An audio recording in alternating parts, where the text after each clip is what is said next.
하나님의 말씀 사도행전 7장 1절에서 8절입니다. 사도행전 7장 1절에서 8절. 하나님의 말씀이 이러합니다. 대제사장이 이르되 이것이 사실이냐? 스데반이 이르되 여러분 부형들이여 들으소서. 우리 조상 아브라함이 하란에 있기 전 메소포타미아에 있을 때에 영광의 하나님이 그에게 보여 이르시되 내 고향과 친척을 떠나 내게 보일 땅으로 가라 하시니 아브라함이 갈대아 사람의 땅을 떠나 하란에 거하다가 그의 아버지가 죽음에 하나님이 그를 거기서 너희 지금 사는 이 땅으로 옮기셨느니라.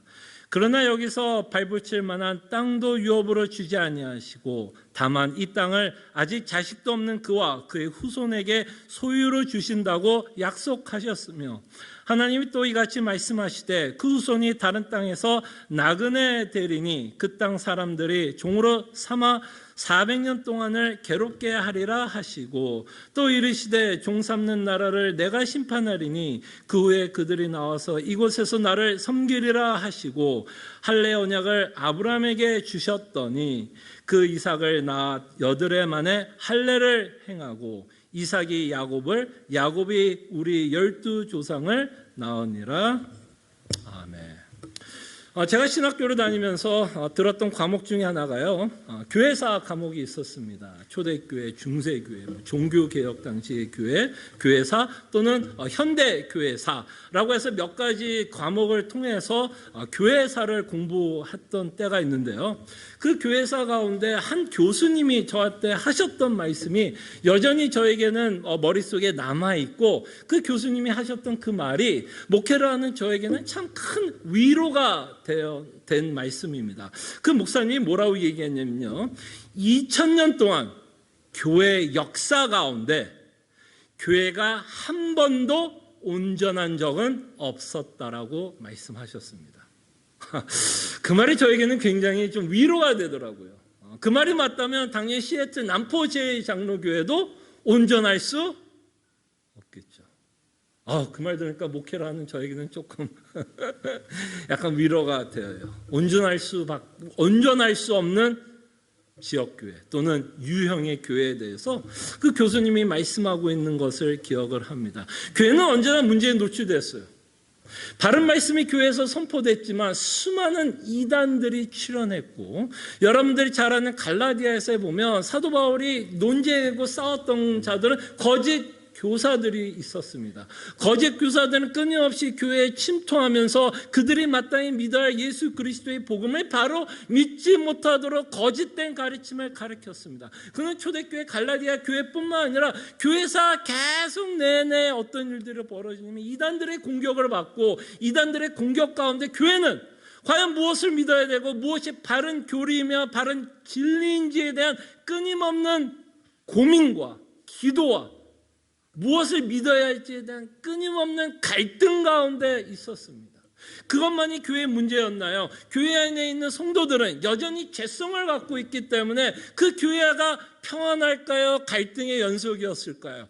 교회는 갈등의 연속일 수밖에 없습니다. 죄인들이 모이는 한, 이기적으로 자기만을 생각할 수밖에 없는 교인들이 모여있는 한 교회는 끊임없는 갈등과 분쟁 가운데 있었습니다. 그래서 여러분들이 서신서를 읽어보면 끊임없이 사도는 하나님의 사랑으로, 그리스도께서 우리에게 베풀으신 사랑으로 서로 용서하고 관용을 베푸고 겸손하게 나보다 남을 더 높이면서 함께 신앙생활할 것을 요구합니다. 왜 그러죠? 그 안에는 시기와 질투와 분쟁과 갈등이 있었기 때문에 사도들은 끊임없이 교회에 대해서 그렇게 말씀합니다. 그것만이 교회의 문제였나요? 교회의 문제는 그렇게만이 문제가 아니라 교회의 문제는 세상 앞에서 끊임없는 핍박을 받고 있었던 역사를 보게 됩니다. 끊임없는 핍박을 받습니다. 참 억울하지 않습니까? 지금 사도들도 지금 예수 그리스도의 복음을 전합니다. 이 복음이 뭐죠? 세상을 향해 협박하는 건가요? 협박하는 거예요? 아니잖아요. 정말 너희들이 살 수 있는 방법이 있다. 너희에게 살 수 있고 너희들이 갖고 있는 문제에 대해서 처방이 있고 문제 해결점이 있는데 그것을 사도들은 전하고 있는 거 아닙니까? 그런데 세상은 복음을 전하는 복된 소식이라고 하는 인간이 갖고 있는 최고의 문제를 예수 그리스도께서 해결하고 있다라는 그 복된 소식을 전하고 있는 이 와중에 이들은 끊임없는 핍박과 위험 가운데 노출됩니다. 자, 이렇게 생각해 보면 그 교회사 교수님이 틀린 말은 아닌 것 같아요. 교회 2000년 역사 가운데 교회는 한 번도 온전한 적이 없었고 앞으로도 없을 것이고 온전한 교회는 결국 어디에 있냐면 하나님의 나라에 갔을 때만 가능하다라는 것을 저희는 보게 됩니다. 근데 오늘 또다시 교회의 위기가 닥쳐왔어요. 이것은 새로운 위기는 아니죠. 이미 우리는 사도행전을 통해서 이미 복음서를 통해서 예수님이 세상에 핍박을 받고 있는 내용을 여러분들이 이미 알고 있다면 이 같은 복음을 전하고 있는 사도들도 당연히 세상에 대해서 핍박을 받는 건 너무나 당연한 겁니다. 그렇기 때문에 우리는 이 본문을 보면서 놀라지 말아야 될 것 같지만 우리는 이런 생각을 하게 됩니다. 왜 하나님이 이렇게 일을 할까? 좀 궁금하지 않으세요? 아니 좀 편안하게 복음을 전하면 안 돼요? 여러분 어떠세요? 사도들이 좀 편안하게 그죠? 편안하게 예수 그리스도의 복음을 전하게 하면 하나님 안 돼요? 꼭 이렇게 불편하게 목숨이 왔다 갔다 하는 그런 지경까지 내몰면서 예수 그리스도의 복음을 전하게 하는지에 대한 여러분 좀 의문 생기지 않으세요? 하나님이 굳이 이렇게까지 일을 하셔야 될까라는 우리는 좀 의심이 생기고 의문이 생길 수 있을 거라 생각을 합니다. 근데 이런 의문은 자칫하면 하나님에 대한 오해가 생길 수 있고 하나님에 대한 좀 강팍한 마음이 좀 생길 수 있는 의문이지만 충분히 우리는 이런 의문을 가질 수 있을 겁니다. 근데 여러분 근데 우리가 좀 놀라운 사실은 뭐냐면 분명히 하나님은 우리가 이제 역사적인 사도행전이나 복음서를 통해서 분명히 하나님이 이렇게 일을 해요. 그죠? 이건 피할 수가 없어요. 핍박 가운데서 하나님이 일을 하십니다. 굳이 이렇게 안 했으면 좋겠는데 왜 이렇게 하는지에 대해서 궁금은 하고 의문은 들 수 있을지 몰라도 하나님이 이렇게 해요. 근데 제가 여러분들에게 좀 도전을 주고 싶은 건 이런 사도들의 태도는 어땠나요, 여러분? 그냥 이렇게 광망하고 있는 우리 입장에서는 왜 하나님이 이렇게 일을 할까에 대한 불평을 가질 수 있지만 정말 진짜 이 복음을 전하는 사도들은 어떤 마음과 어떤 태도로 복음을 전했나요, 여러분? 어때요? 저 같은 태도로 복음을 전해. 와, 하나님 너무하신 거 아니야? 아니, 알았어요. 내가 복음 전할 텐데 굳이 이렇게 내 목숨이 왔다 갔다 하면서까지 복음을 전하게 하셔야 되겠습니까? 나를 굳이 감옥에 가둬가면서 내가 언제 죽을지 언제 살지 모를 정도로 내팽개치면서 저를 복음을 전하게 하십니까? 라는 태도로 불평을 갖고 하나님께 대들면서 복음을 전하던 거예요. 어때요, 여러분? 지난주에 저희가 스데반의 이야기를 끝에 우리가 이제 7장 마지막 부분을 살펴보겠지만 스데반은 어떤 마음으로 복음을 전했나요? 그의 목숨이 위태로웠고 언제 죽을지 모르는 상황 가운데서도 사도행전에서 나오는 스데반의 얼굴의 표정은 뭐라고 표현하고 있죠? 천사의 얼굴이었더라. 오히려 이 스데반은 죽을 수 있는 위기 가운데 끊임없이 누구를 주목하고 있었죠? 하나님의 우편에 앉아 계신 예수 그리스도.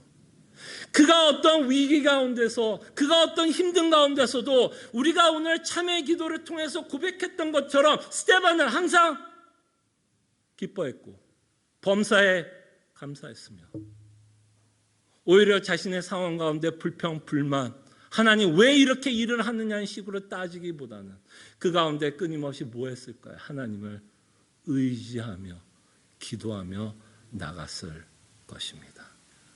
그때 제가 여러분들에게 이렇게 핍박받고 있는 사도들의 이야기를 하면서 여러분들에게 좀 도전을 하고 싶은 건 이겁니다. 왜 하나님이 이렇게 일하십니까? 라는 질문보다는 복음이 얼마나 대단한 위력을 갖고 있다면, 무슨 말인지 알겠죠?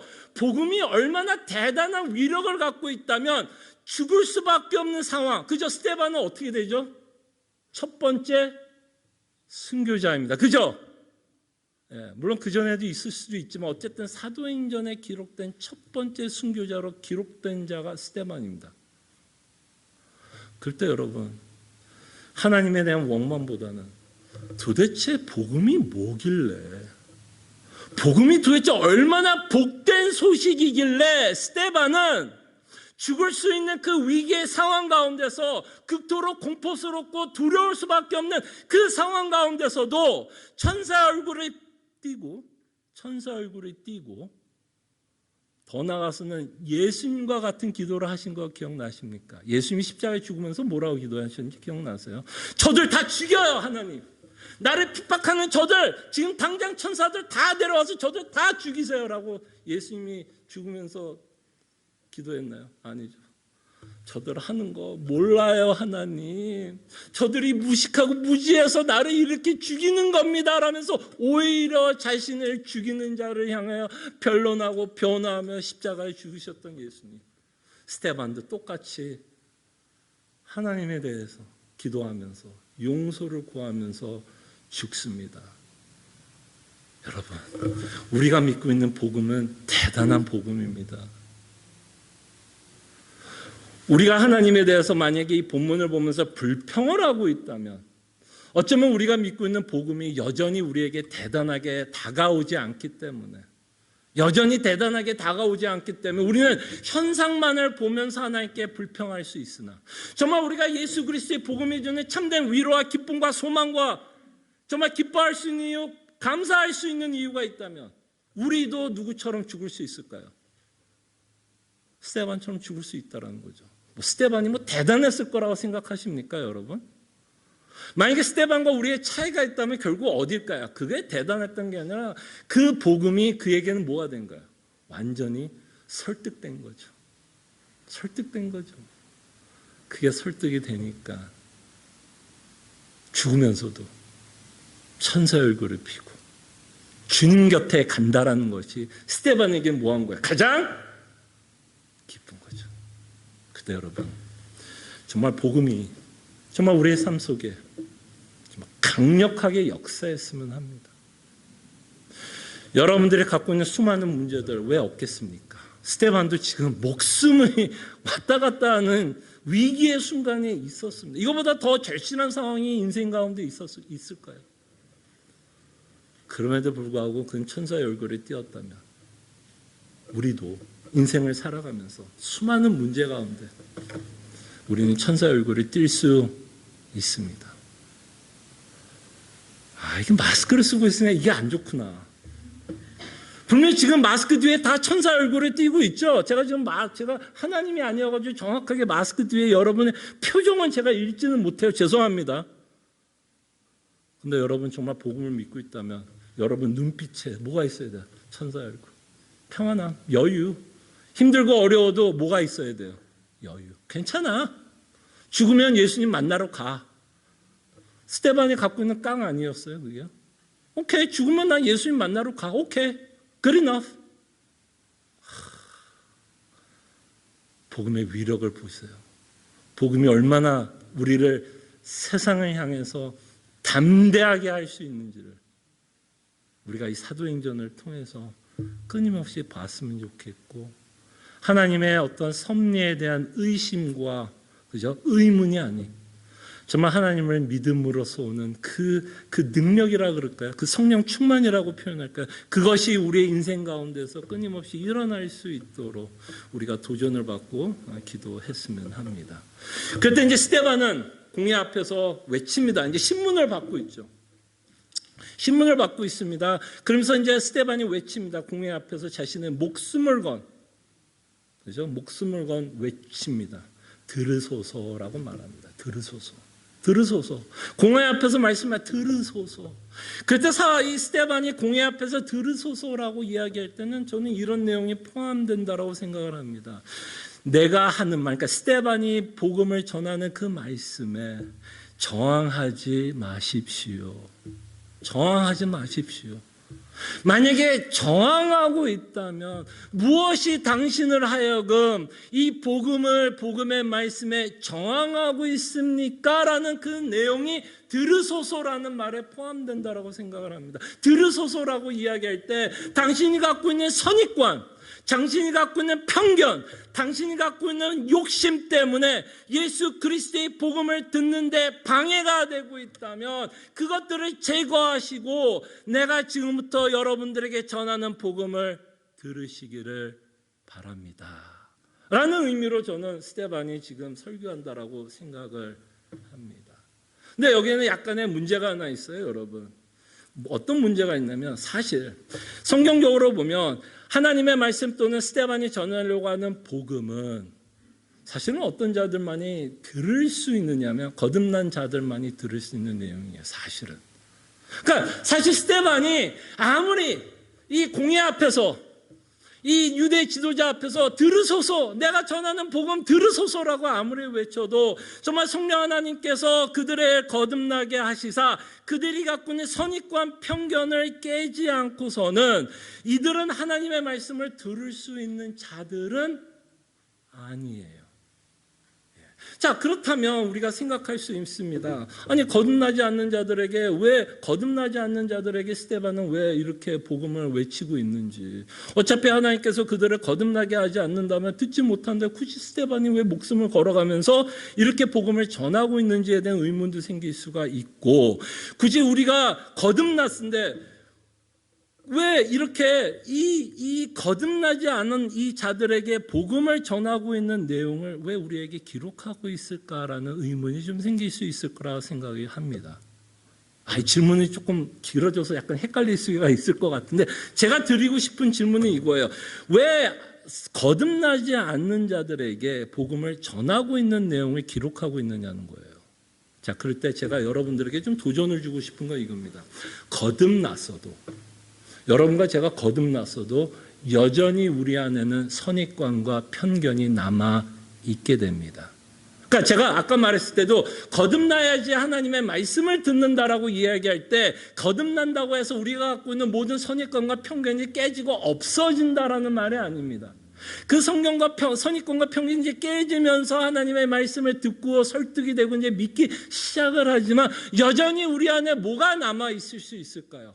예수 그리스도의 복음을 믿는 데 있어서 선입관과 편견은 남아있을 수가 있고 또 예수 그리스도를 믿으면서 우리 안에 있는 욕심 때문에 이 땅에 대한 욕심 때문에 이 땅을 향한 탐욕 때문에 예수 그리스도의 복음이 여전히 나에게 위로가 되지 않을 수 있는 자들이 누구예요? 거듭난 자들도 그럴 수 있다라는 거예요. 그렇기 때문에 성경은 끊임없이 옛사람을 뭐하라 그래요? 옛사람을 죽이라라고 말씀을 하며 여전히 내 안에 선입관과 편견이 남아있고 내 안에 죄성이 남아있고 탐욕과 욕심이 남아있기 때문에 거듭난 자들에게도 사도 바울은 끊임없이 옛사람을 죽이라고 말씀을 합니다. 그렇기 때문에 제가 여러분들에게 이 공예의 이야기를 하면서 이건 공예의 이야기이지 내 얘기가 아니라고 생각하면 그건 착각입니다. 이건 우리의 얘기예요. 거듭난 우리에게도 여전히 갖고 있는 선입과 편견 때문에 하나님의 말씀을 듣는데 방해가 있을 수 있다는 겁니다. 그래서 사도 바울이 디모데 후서 3장에 보면 성경의 유익에 대해서 뭐라고 말씀하시는지 아십니까? 성경은 이런저런 유익이 있는데 성경이 주는 여러 가지 유익 가운데 하나는 우리를 책망한다라고 말씀합니다. 책망이라는 건 뭐야? 내가 잘못된 선입관을 갖고 있었구나. 하나님에 대한 잘못된 선입관을 갖고 있었구나. 내가 축복에 대해서 잘못된 선입관을 갖고 있었구나. 하나님이 우리에게 주시려고 한 축복은 세상의 축복이 아니라 하늘의 축복이었구나. 구원이 나에게 주시는 하나님의 가장 큰 축복이었구나. 라는 뭐를 줘요, 성경은? 우리를 책망합니다. 내가 잘못 믿었구나.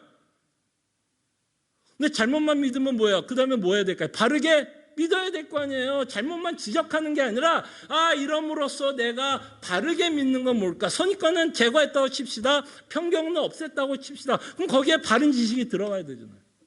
그때 성경이 뭐래요? 우리가 마땅히 이제 믿어야 할 내용. 믿어야 할 내용이 뭔지 바르게 믿어야 될 내용에 대해서 성경은 우리에게 말씀하십니다. 그렇기 때문에 거듭난 자들은요, 이건 너무 당연하다고 봅니다. 거듭난 자들은요, 일단 첫째로 성경에 대한 에페타이즈가 있을 수밖에 없어요. 죄송합니다. 이건 있을 수밖에 없어요. 그리고 끊임없이 거듭난 자들은요, 자신을 점검합니다. 나도 이런 공예처럼 선입관과 편견은 없었는지, 또는 내가 갖고 있는 욕심 때문에 예수 그리스도의 복음에 위로를 받지 못하고 있지는 않은지에 대한 끊임없는 자기 뭐가 있을까요? 이제 소위 말하면 뭐 성찰, 성찰이라는 말이 맞는지 모르겠지만 회개, 끊임없이 자신을 돌아보고 말씀으로 점검합니다.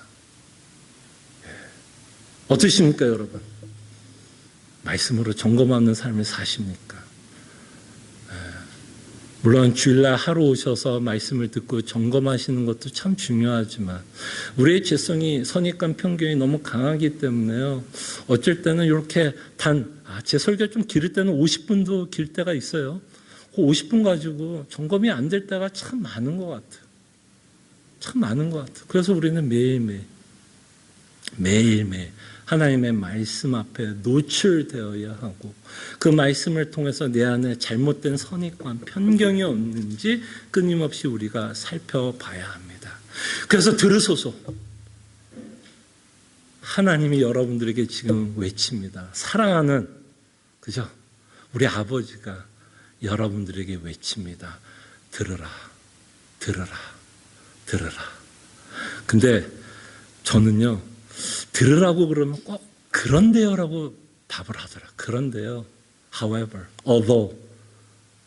그게 뭐예요? 그런데라고 하는 순간 그게 뭐냐면 그 말이 믿어지지 않는다라는 거죠. 근데 여러분 말씀이 이렇게 선포될 때 여러분 마음이 어때요 지금? 그런데 목사님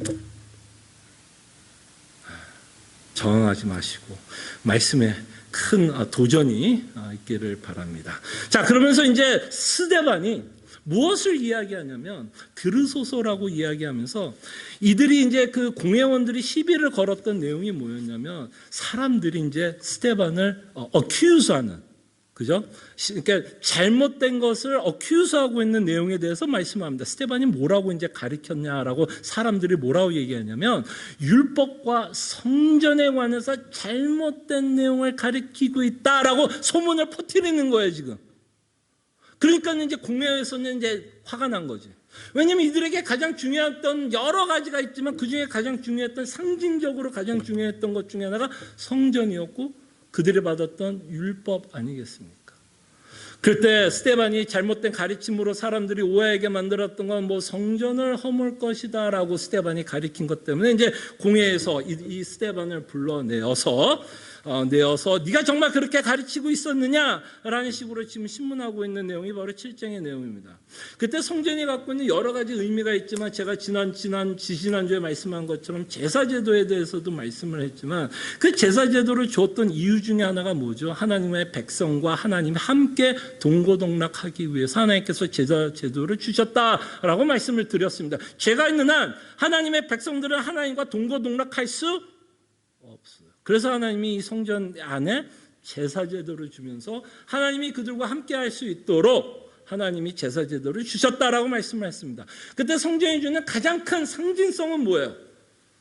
이 천지를 지으신 하나님이 누구와 함께 한다? 언제나 누구와 함께 하고 있다? 이스라엘 백성과 함께 한다라는 어마어마한 상징성을 갖고 있는 것이 성전이었습니다. 그러니까 성전을 허문다는 이야기는 이 유대민족에게는 어떻게 들렸을까요? 더 이상 하나님이 우리와 함께 하지 않는다라는 식으로 들릴 수 있겠죠. 기분 좋은 얘기예요? 기분 나쁜 얘기죠? 기분 나쁜 얘기죠. 그럴 때 스데반은 이제 무슨 얘기를 하냐면 성전이 있기 전에도 우리 조상과 하나님은 함께 하셨다라고 말씀하고 싶은 거예요.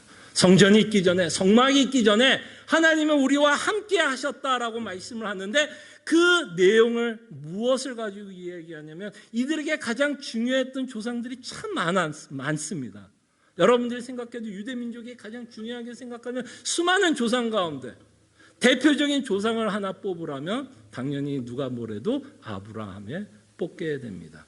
그래서 스데반은 아브라함의 이야기로 시작합니다. 아브라함의 이야기로 시작을 하면서 하나님이 성전이 있기 전에, 성망이 있기 전에 너희 조상들과 함께 하나님이 함께 하셨다라고 말씀하고 있는 내용을 이제 설교로 시작하고 있는 것을 보게 됩니다.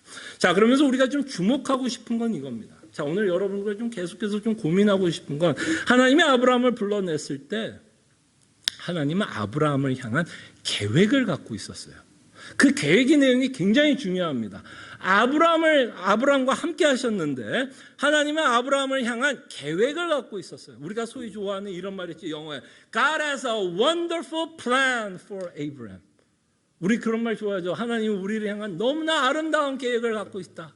그런 말 우리가 좋아하는 것처럼 지금 하나님은 아브라함을 향한 wonderful plan을 갖고 있었다라는 그 내용을 이야기를 하고 있는 내용을 보게 됩니다. 그래서 우리가 오늘 좀 관심을 갖고 싶은 건 하나님의 계획, 하나님의 계획. 아브라함을 향한 하나님의 계획에 대해서 이야기를 하는데요. 하나님의 이 본문을 통해서 하나님이 아브라함에게 주시려고 하는 큰 복이 있었다라고 말씀을 합니다. 근데 그 두 복은 여러분들이 이미 알고 있는 내용이죠. 주일학교 열심히 다녔으면 하나님이 아브라함을 향해서 약속하고 있는 두 가지 가장 큰 복 중에 하나는 자손에 관한 거였죠. 자손. 이 당시에 가장 중요했던 게 자손이에요. 왜냐하면 자손 이후로 자본이었어요. 그 당시에는 농경시대였고, 이게 노동력이 곧 재산이었습니다. 그러니까 자손이 굉장히 중요했고, 여자 자손이 아니라 남자 자손. 왜? 노동력이 계속 필요하니까. 남자 자손이 계속 필요했던 시대였습니다. 그럴 때 하나님, 우리가 잘 아는 것처럼 아브라함은 자녀가 없었다라는 것이 굉장히 이 아브라함의 스토리를 이해하는 데 굉장히 중요합니다. 그 다음에 또 하나의 복은 뭐였죠? 이때도 가장 중요한 게 뭐죠? 땅 아니겠습니까? 땅. 여러분 요새 한국 정치 좀 보세요. 미국 정치는 잘 모르겠는데 한국 정치 요새 이제 대선 때문에 난립니다. 아이고 여러분 정치 얘기하려고 하는 게 아니라 좀 우스갯소리. 한국에서 맨날 걸리는 문제가 뭐죠? 땅 투기. 그죠? 맨날 땅 투기, 땅 갖고 난리예요. 그죠? 언제나 땅 갖고 난립니다. 누가 옳고 그른지는 저는 잘 모르지만 땅 갖고 문제예요. 이때도 땅이 중요했지만 그때도 땅은 중요했어요. 땅이 재산이 되기 때문에. 그때 하나님이 아브라함에게 약속하고 있는 게 뭐야? 땅을 주고 있다는 것을 보게 됩니다. 가나안이라는 땅을 주고 되고 아브라함은 그것을 믿고 이제 떠납니다. 그죠? 친척과 본토, 고향을 버리고 이제 여정을 시작합니다. 자, 근데 여기서 중요한 내용이 하나 있는데요. 하나님은 아브라함에게 복을 주실 때에 아브라함이 이 복을 받을 수 있는 어떠한 조건이 있었기 때문에 하나님이 복을 주시나요? 아브라함이 하나님으로부터 자녀를 받을 수 있는 어떤 조건을 만족시키고 또는 땅이라고 하는 축복을 받을 수 있는 어떤 조건을 만족시켰기 때문에 하나님이 요 아브라함 봐라, 요 참 믿음도 좋고 내 하나님의 뜻대로 잘 살고 있기 때문에 얘는 내가 좀 복을 줘야겠구나 해서 하나님이 아브라함을 복을 주실 거예요. 어때요, 여러분? 여러분 아브라함 가족이 하나님이 부르시기 전에 어떻게 살았는지 혹시 여러분 기억하십니까? 어떻게 사시는지 알아요? 여호수아에 보면 나옵니다. 여호수아 24장을 보면, 자, 주보 보시면 돼요. 자, 여호수아가 아브라함에 관한 자신의 조상 아브라함에 대해서 이렇게 말씀합니다. 여호수아가 모든 백성에게 이르되 이스라엘의 하나님 여호와께서 이같이 말씀하시기를 옛적에 너의 조상들 곧 아브라함의 아버지 나홀의 아버지 데라가 강 저쪽에 거주하여 뭐 했다고요? 여호와를 열심히 섬기고 그가 주신 율법을 너무너무 잘 지켰다라고 기록되어 있습니까? 아니면 다른 신들을 섬겼으나. 다른 신들을 섬겼다 그러죠? 무슨 얘기예요? 이방인으로서, 그죠? 아브라함은 이방인으로서 다른 우상들, 다른 신들을 섬기고 살아왔다라는 겁니다. 그의 전 가족은 우상 숭배를 했던 가족이었어요. 제가 이 말을 왜 하냐면, 이 가족 내력을 왜 말씀을 드리냐면, 아브라함은 하나님으로부터 이런 복을 받을 아무런 조건을 갖고 있지 않았고 오히려 다른 신을 섬기고 있었기 때문에 하나님으로부터 사실은 징벌과 진노와 심판을 받게 마땅했던 자였다라는 것을 말씀드리려고 합니다. 그런 아브라함에게 하나님이 지금 뭐 하시는 거예요? 복을 주시는 겁니다. 자, 그럴 때 이 아브라함의 스토리는 사실은 아브라함의 이야기가 아니에요, 여러분. 아브라함의 이야기 아니라 여러분과 제 이야기예요. 여러분과 제 이야기예요. 우리의 구원을 설명하기 위해서 하나님은 아브라함이라는 인물을 사용하고 있는 겁니다. 여러분과 저의 구원이 어떤 조건이나 대가로 말미암아 구원을 받은 것이 아니라, 우리가 어떤 열심을 내서 구원을 받은 게 아니라, 이 모든 구원이 하나님의 은혜로 조건 없이 우리에게 베풀고 있는 하나님의 은혜였다라는 것을 설명하기 위해서 하나님은 누구를 사용하는 거예요? 아브라함의 인생을 사용하는 것뿐입니다. 자, 그럴 때 여러분 생각해 보십시오. 하나님이 아브라함에게 자녀를 줄 거라고 약속을 하고, 근데 더 놀라운 건 아브라함은 스스로 자녀를 가질 수 있는 상태도 아니었습니다. 여러분, 굉장히 중요한 디테일이 뭐였냐면 사라의 태는 이미 죽었어요. 이 말은 뭐예요? 우리 시기에 하면 폐경했다라고 생각하시면 되겠죠. 이미 애를 낳을 수 있는 바이올로지컬 육체적인 몸이 아니었다는 겁니다. 그렇기 때문에 지금 이 약속을 이룰 수 있는 분은 오로지 하나님밖에는 없다라고 말씀을 하시고 싶은 거예요. 여러분과 저의 구원이 이룰 수 있는 분은 하나님밖에 없다라는 식으로 아브라함의 스토리를 통해서 우리에게 말씀하시는 겁니다. 그래서 하나님은 아브라함을 통해서 계속해서 뭘 하죠? 약속을 합니다. 자손을 줄 거에 대한 약속, 땅을 줄 거에 대한 약속. 근데 여러분, 이 약속에는 뭐가 들어있냐면 하나님의 계획이 들어가 있어요. 하나님의 계획. 하나님이 창세전부터 갖고 있었던 계획이 있었기 때문에 이 약속을 합니다. 자, 약간 여러분들의 눈동자가 약간 저를 피하는 것 같은 이 불안함이 조금 생깁니다. 자, 이제 거의 다 왔어요. 이제 제가 하고자 하는 이야기는 이제 합니다. 여러분, 제가 왜 이 아브라함 얘기를 이렇게 장황하게 여러분이 이야기하냐면, 하나님이 원래 아브라함에 대한 계획과 약속은 아브라함의 육체적 후손을 위한 약속이 아니었습니다. 이게 굉장히 중요한 내용이에요. 만약에 이것이 아브라함에 대한 육체적 후손에 관한 약속이었다면 여러분과 저는 이 약속을 받을 수 있는 조건이 하나도 없어요. 자, 여러분 조상 가운데 아브라함 족보 가운데 있으세요? 저는 송씨입니다. 송근춘, 송나라. 중국 피가 흘러요. 모르겠습니다. 중국 피가 흐르면서 먼 옛날에 아브라함의 후손들 가운데 혹시 송나라에 살았던 자들이 있어서 제 피에 아브라함의 피가 흘러서 그 복을 받을 수 있는 조건을 갖고 있는지 모르지만, 이건 농담인 거 아시죠? 이것이 만약에 하나님이 아브라함에 대한 육체적인 약속이었다라면 여러분과 저는 이 복을 받지 못한다는 얘기예요. 그럴 때 하나님은 이미 이것을 계획할 때, 이것을 약속할 때 이미 어떤 것을 계획하면서 아브라함에게 약속하고 있었다는 거예요. 그 약속의 성취의 내용이 사도 바울이 이야기를 하는 거예요. 갈라디아서를 보겠습니다. 갈라디아서 3장 26절, 29절을 볼게요. 자, 뭐라고 사도 바울이 아브라함의 사건, 하나님의 아브라함에게 약속했던 그 사건의 진정한 의미가 무엇인가에 대해서 말씀합니다.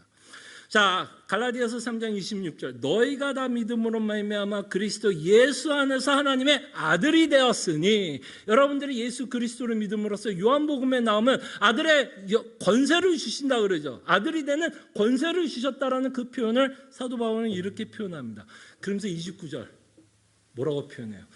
너희가 그리스도의 것이며, 예수 그리스도를 믿으면 여러분들이 그리스도 안에 있게 됩니다. 그럴 때 너희가 그리스도의 것이면 곧 누구예요? 아브라함의 자손이요, 약속대로 유업을 이을 자니라. 그러니까 이 구조를 보고 아브라함의 사건을 여러분들이 해석을 해야 됩니다. 그러니까 하나님이 아브라함에게 약속할 때는 어떤 생각을 갖고 약속한 거예요? 육체적인 후손에 대한 약속이 아니라 그리스도로 말미암아 우리가 받을 약속들을 아브라함을 통해서 우리에게 말씀하고 있었다는 것을 보셔야 돼요. 그렇기 때문에 아브라함의 스토리가 누구 스토리가 돼요? 내 스토리가 되는 거예요. 그리스도로 말미암아. 그리스도가 없다면 아브라함은 저하고 전혀 상관이 없는 사람입니다. 여러분과 저는 복을 받을 수 있는 자들이 아니라 하나님으로부터 진노와 심판을 받고 영원히 하나님으로부터 진노를 받아야 되는 자들이에요. 그러나 이 아브라함의 스토리를 통해서 사도 바울이 말하는 그 스토리를 통해서 하나님이 계획을 보게 됩니다.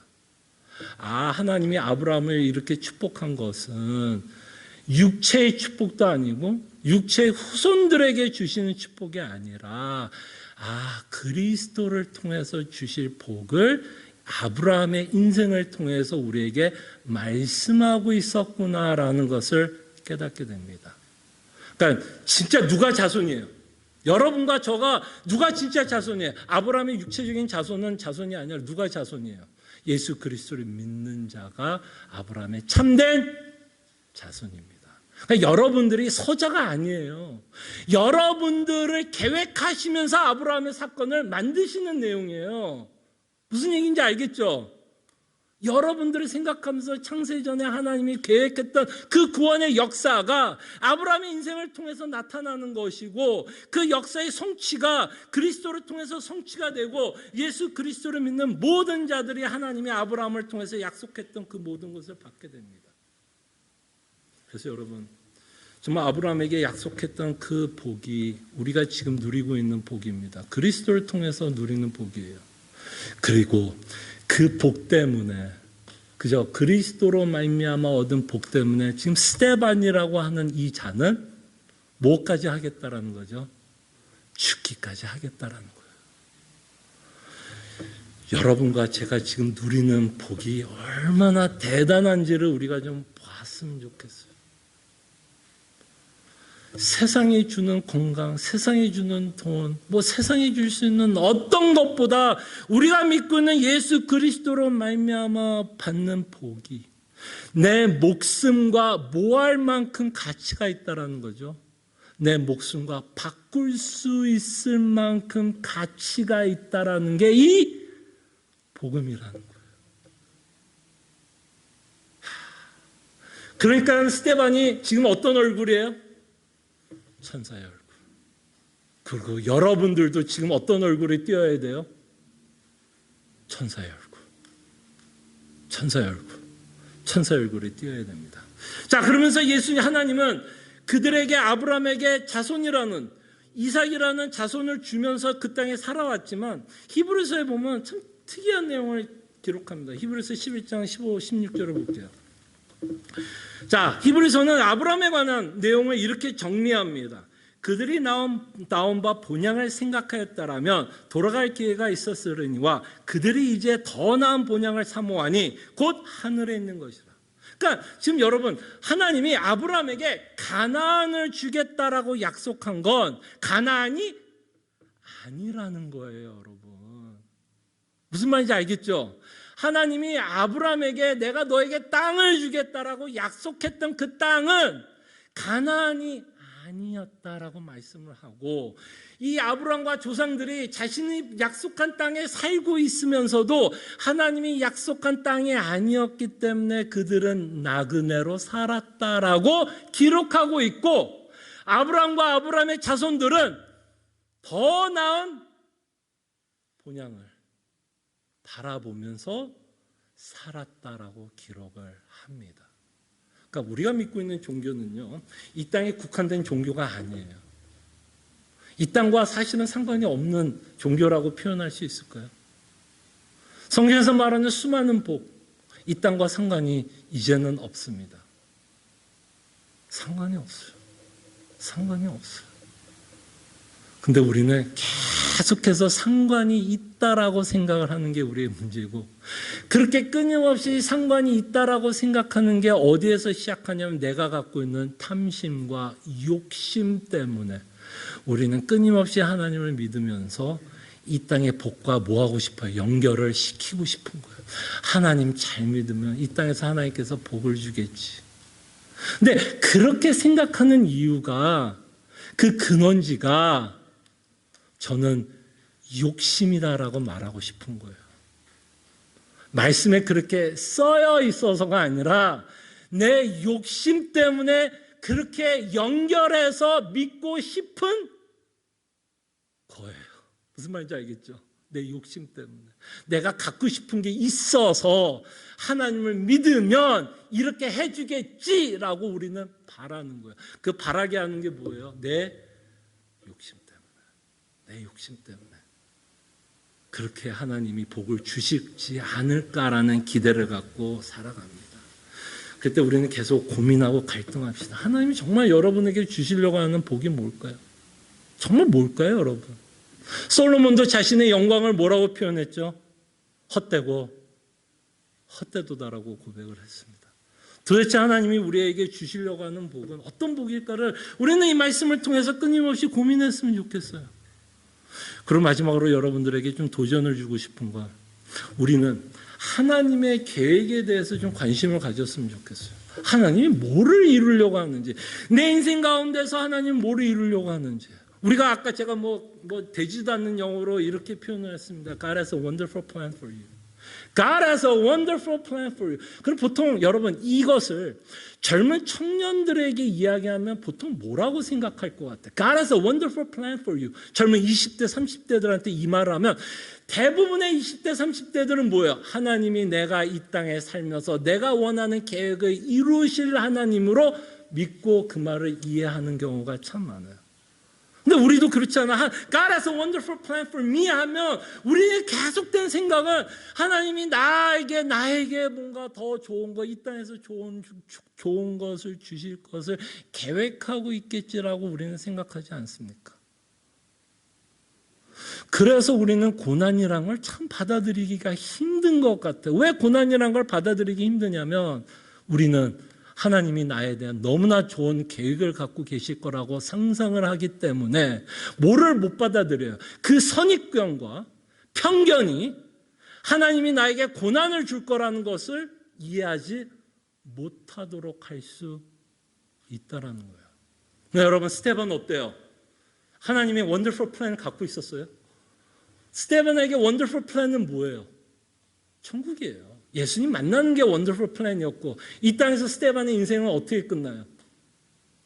원더풀 플랜. 정말 부귀영화 누리면서 죽어요? 아니면 이슬처럼 한낮의 이슬처럼 없어집니까? 없어져요. 그때 여러분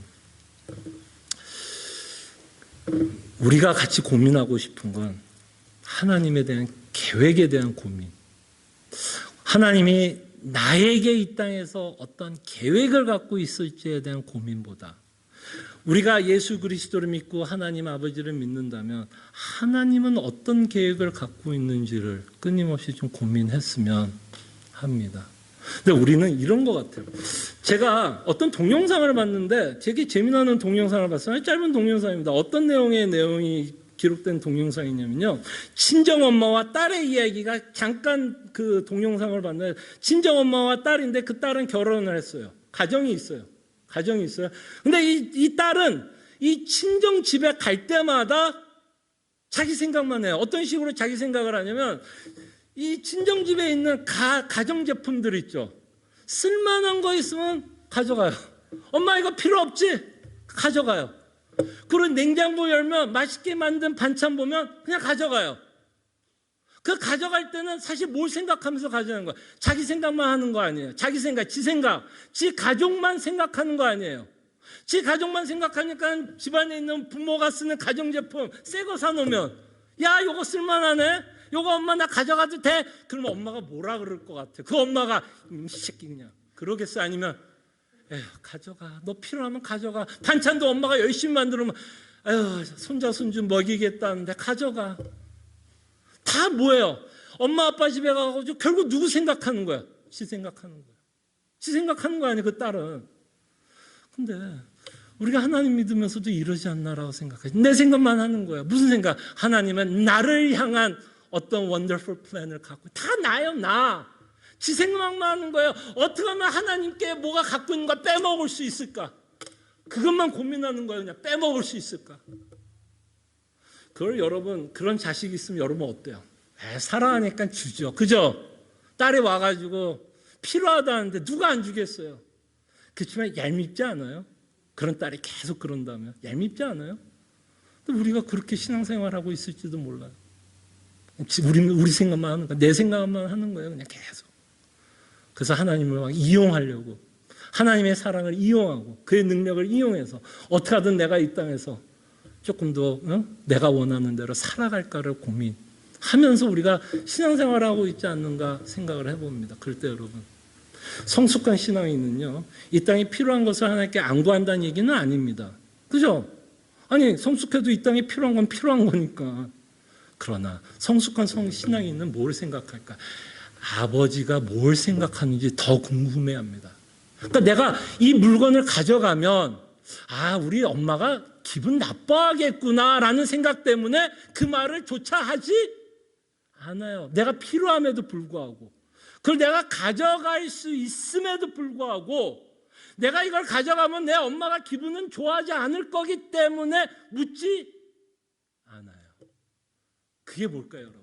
그게 성숙하다 봅니다. 뭘 헤아리는 거예요? 뭘 헤아리는 거죠? 그 엄마의 마음을 헤아리는 거예요. 그때 여러분들이 자녀라면 여러분들이 뭘 해야 되냐면 이 하나님의 뜻을 헤아려야 돼요. 헤아려야 돼요.